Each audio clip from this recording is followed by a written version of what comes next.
We've talked about randomized algorithms, and we've been talking a bit about approximations, and we will talk a bit about approximations more. But you can also combine the two ideas. And I just want to show the appropriate definitions so that these are clear. And there's two notions that can make sense: a randomized approximation and an expected approximation. So we have an optimization problem. Here I'm assuming it's a maximization problem. And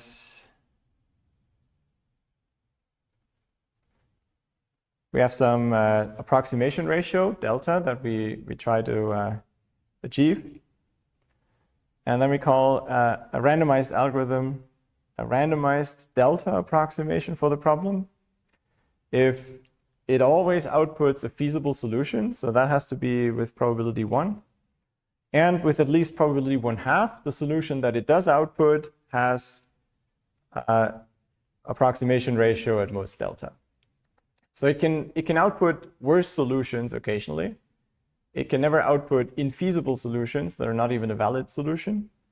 But it has to output one that satisfies the approximation guarantee at least half the time. So you can already imagine you can repeat this and boost this probability, and you just always pick the best solution that you've seen. The other notion is where we have an expectation smuggled in. So same setup. Now an algorithm is a randomized delta expected approximation.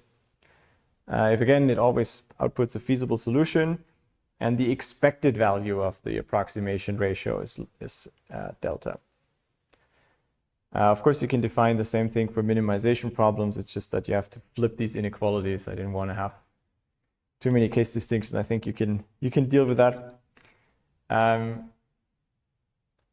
Yeah. So these are two different notions that you can partially also convert between.